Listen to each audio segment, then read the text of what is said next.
tournament. So to be able to have this community here at the US Open, There is a moment in every athlete's career when the score says one thing, but the future says something completely different. For Alex Eala, that moment came on the evening of August 24th, 2025, on Grandstand Court at the USTA Billie Jean King National Tennis Center in New York. She was 20 years old, ranked number 70 in the world, and playing in the main draw of the US Open for the first time in her life. Across the net stood Clara Tauson of Denmark, the number 14 seed. She's obviously a great player that I've never beaten before, so can't complain. Tauson was a proven top-level player, a recent Dubai finalist, and only weeks removed from a place inside the world's top 15. Everything about the match appeared to point in one direction. By the third set, that direction seemed obvious. Tauson led 5-1 and was serving for the match. Alex Eala was not simply facing defeat. She was facing the kind of defeat that can make a first Grand Slam appearance feel smaller than it really was. Then the match changed. Eala broke Tauson's serve, then she broke her again. The contest moved into a deciding tiebreak. Eala saved match points on her own serve. She earned match points and failed to convert them once, twice, 3 times, 4 times. Still, she kept playing. On her 5th match point, she finally closed it out. The official scoreline was 6-3, 2-6, 7-6, with the deciding tiebreak ending 13-11.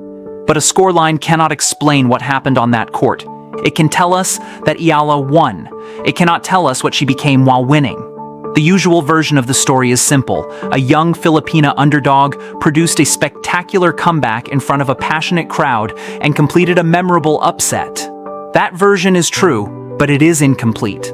The more important question is not how Alex Eala won that match.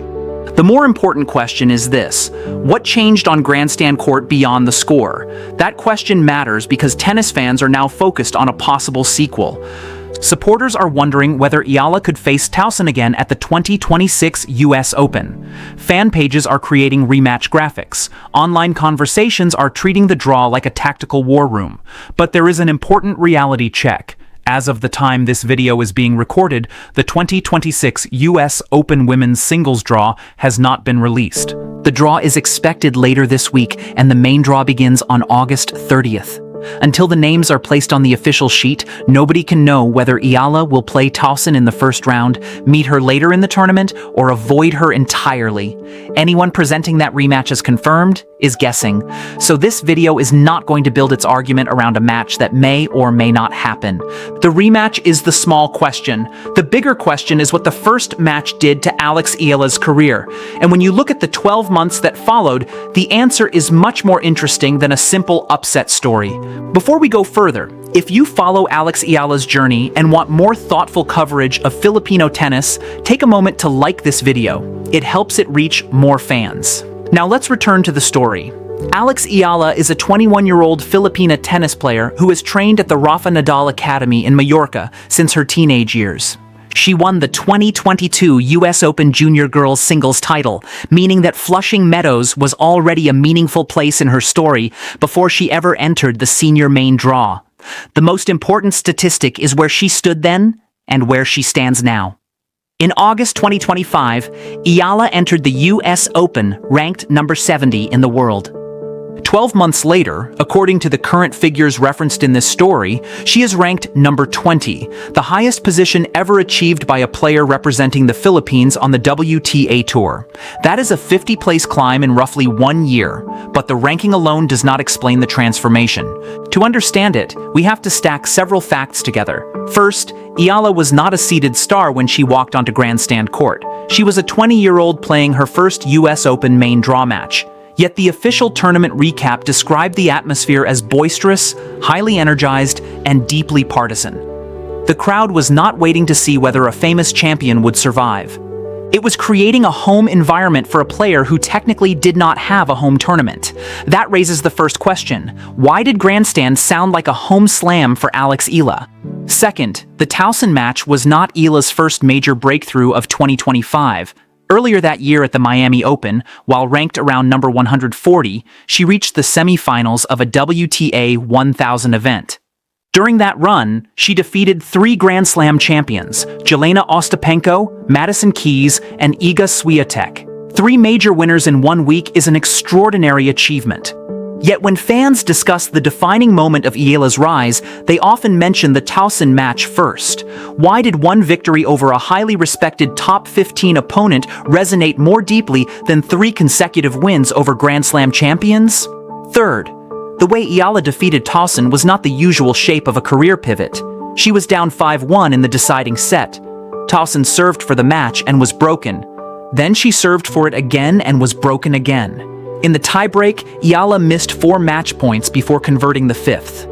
There was even a strange, tense moment late in the match when a disputed volley led to a video review. The delay disrupted the rhythm, and Tauson double faulted on the next point. The ending became a contest of nerves as much as strokes. So the third question is this: what does a player carry forward from a match she should have lost several times?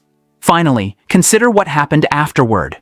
12 months later, Eala was no longer ranked number 70 or number 140. She had climbed to number 20. She had won her first WTA singles title in Washington, D.C., and defeated world number 3, Jessica Pegula, in that final. The figures cited in the story also give her a strong record against top 10 opponents during the season. If the Tauson victory was only a lucky tiebreak, an emotional night, and a great crowd, how did it lead to a top 20 ranking and a title over the world number 3 within a year? Upsets do not automatically create that kind of career. Crowds do not create it by themselves. Emotional momentum does not last 12 months without something underneath it. Something else happened on Grandstand Court. Here is the assumption most of us carried away from that night. Eala produced a beautiful upset, enjoyed a defining moment, and then went home to build on the result. That framing is too small. The Tauson match was not merely the night Eala broke through, it was the night the tour began to see her differently. She stopped looking like a wildcard curiosity and started looking like a player who could be part of the main event. That is the real shift. What Eala won that night was not only a tennis match, she won a new category in the imagination of the sport, a category she could not simply lose the next week. Think about what the tennis world saw. It saw a young player on a major stage refuse to accept the obvious ending. It saw her survive the pressure of her first US Open main draw. It saw her miss 4 match points and remain emotionally present. It saw her become more dangerous as the crowd became louder. And then it heard her explain what that crowd meant. In her post-match interview, Eala said, "I don't have a home tournament, so to be able to have this community at the US Open, I'm so grateful. They made me feel like I'm home." That was not just a nice quote. It gave the night a meaning that extended beyond the result. It connected Eala to a Filipino community that had traveled to New York, filled the stands, and made a Grand Slam court feel like a home court. The tournament heard it, broadcasters heard it, sponsors heard it, fans heard it. From that point forward, Eala was no longer being presented only as an interesting young player from the Philippines. She was becoming an attraction, an athlete with a story, a following, and an audience that traveled with her. The grandstand did not simply give her a victory, it gave her a role. Now let's look at the evidence. The first piece of evidence is the ranking climb. A move from number 70 to number 20 in 52 weeks is not the normal shape of a player who enjoyed one hot night. It is the shape of a player whose level has risen and whose expectations have changed. The wins came in different places and against different styles. There were deep runs at major tournaments, strong performances on hard courts, and victories over players who had previously seemed out of reach. The Washington title was especially important because it proved Eala could convert a good week into a championship. That is the difference between being dangerous and being consistent. A surprise win makes people notice you. A title makes them plan for you. The second piece of evidence is the home crowd effect.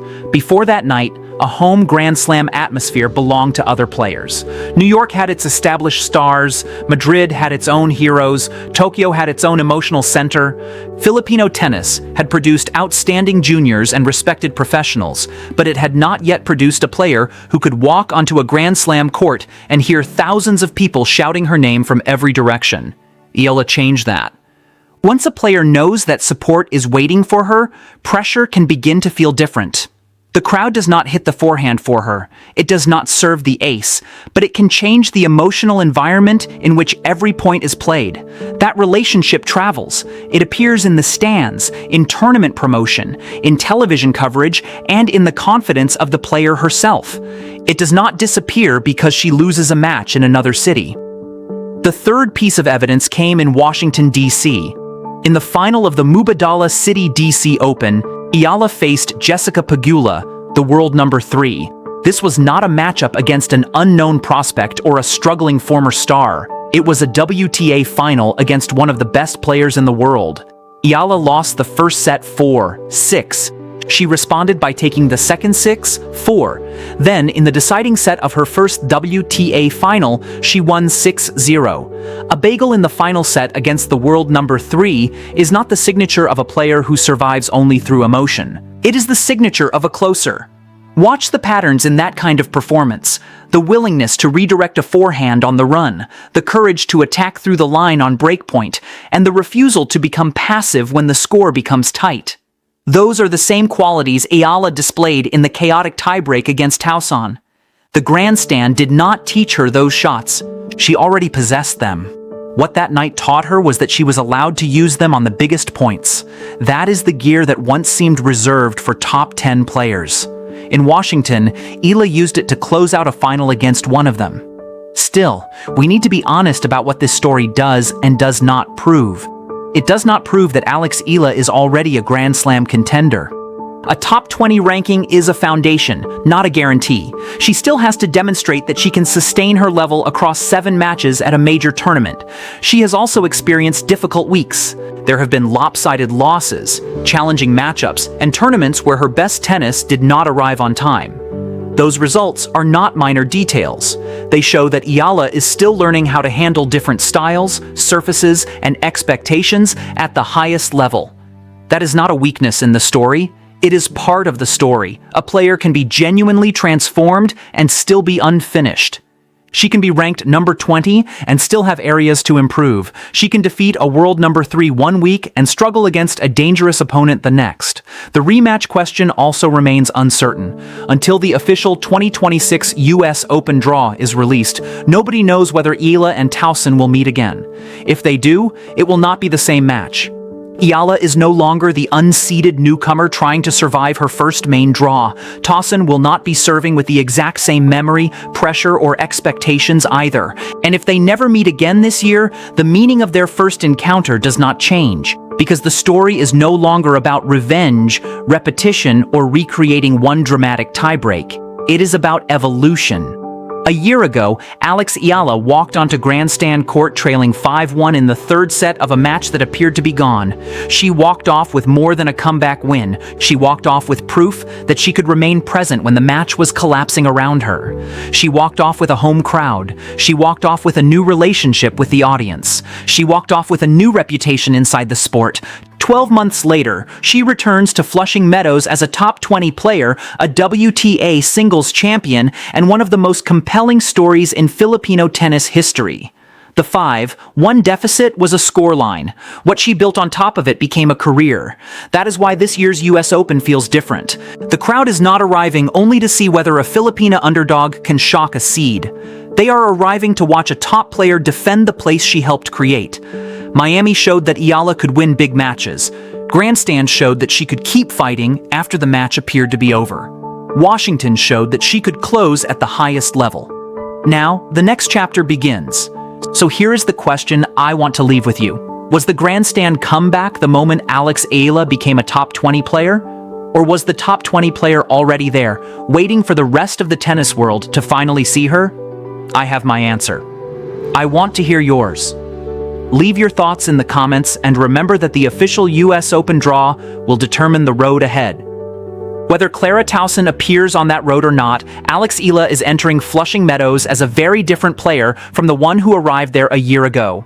Subscribe for more Alex Eala and Filipino tennis coverage. We will break down the draw as soon as it is released. The comeback was the headline, the transformation was the story, and the next chapter is about to begin.